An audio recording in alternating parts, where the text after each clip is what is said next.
बिस्मिल्लाहिर्रहमानिर्रहीम बिस्मिल्लाहिर्रहमानिर्रहीम। आज जो हम पढ़ेंगे एक छोटा सा शॉर्ट आंसर है कि why alkenes are more reactive as compared to alkyne and benzene in electrophilic addition reactions. जब आप कोई इलेक्ट्रोफाइल ऐड करते हो, इलेक्ट्रोफाइल से मुराद वो स्पीशीज इलेक्ट्रॉन डेफिशिएंट हो या जिस पे पॉजिटिव चार्ज हो, तो वो अल्कीन पे आसानी से रिएक्ट होगा या अटैक करेगा या अल्काइन पे या बेंजीन पे।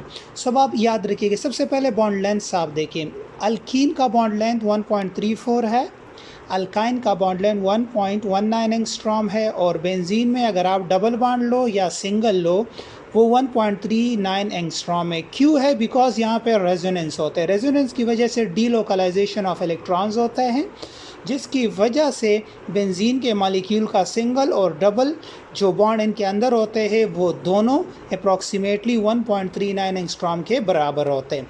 अब यहाँ तो रेजोनेंस होता है, जिसकी वजह से benzene is more stable as compared to alkyne and alkene. लेकिन इन दोनों में यहाँ पे 2 पाई बॉन्ड है अल्काइन में, और यहाँ पे 1 पाई बॉन्ड है, लेकिन स्टिल आपका अल्कीन ज़्यादा रिएक्टिव है अल्काइन से। क्यों है?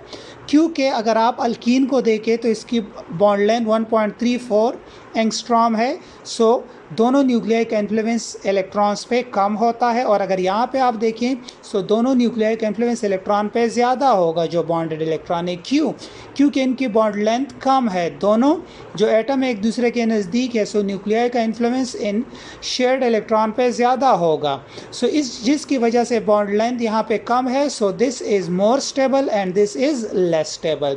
एक दूसरे से भी आप यहाँ क्लियर कर सकते हो। यहाँ पे हाइब्रिडाइजेशन sp2 है, यहाँ पे हाइब्रिडाइजेशन sp है। सो sp2 हाइब्रिडाइजेशन में s कैरेक्टर 33.33% होता है, और sp हाइब्रिडाइजेशन में s कैरेक्टर 50% होता है। सो यहाँ पे s कैरेक्टर भी ज़्यादा है। s कैरेक्टर ज़्यादा से मुराद के इस कार्बन का इन्फ्लुएंस इन बॉन्डेड इलेक्ट्रॉन पे ज़्यादा है, क्योंकि परसेंटेज ऑफ s कैरेक्टर ज़्यादा है। s कैरेक्टर से ज़्यादा से मुराद है कि पेनिट्रेशन पावर ज़्यादा है। क्यों? क्योंकि इलेक्ट्रॉन ज़्यादा टाइम s में गुजारता है, और s से मुराद है कि न्यूक्लियस के नज़दीक होते हैं एज़ कम्पेयर टू p या d या f। तो जिसकी वजह से अल्कीन ज़्यादा रिएक्टिव है अल्काइन से, और अल्काइन ज़्यादा रिएक्टिव है बेंजीन से। ठीक, फिर नेक्स्ट क्वेश्चन बाज़ औक़ात पूछ देते हैं ना कि अगर कोई sp3 हाइब्रिडाइज कार्बन हो, मतलब अल्केन जिस तरह है, अगर इसके साथ हाइड्रोजन हो तो उसकी बॉन्ड लेंथ कितनी होगी? अगर sp2 हाइब्रिडाइज हो, मतलब अल्कीन्स हो, तो उसकी बॉन्ड लेंथ कितनी होगी कार्बन हाइड्रोजन की? और अगर फिर अल्काइंस हो, मतलब ये है यहाँ पे कि अगर इसके साथ यहाँ पे सिंगल बॉन्ड हो, मतलब एक और कार्बन हो, यहाँ पे डबली बॉन्डेड कार्बन हो, और यहाँ पे ट्रिपली बॉन्डेड कार्बन हो, सो ये कार्बन हाइड्रोजन बॉन्ड लेंथ कितनी होगी, ये कार्बन हाइड्रोजन बॉन्ड लेंथ कितनी होगी, और ये कार्बन। सो याद रखिएगा यहाँ पे s कैरेक्टर 25% होगा। कितना?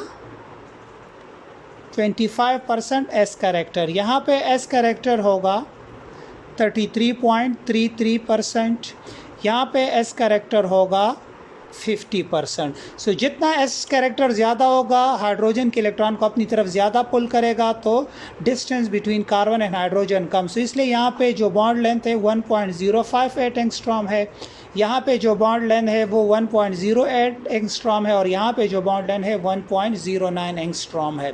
सो ये याद रखिएगा, अगर sp3 हाइब्रिडाइज कार्बन के साथ हाइड्रोजन अटैच हो, सो इतना ही बॉन्ड लेंथ होगी। अगर sp2 के साथ हो, मतलब अल्कीन हो, तो इतनी होगी। अगर अल्काइन होगी तो इतनी होगी।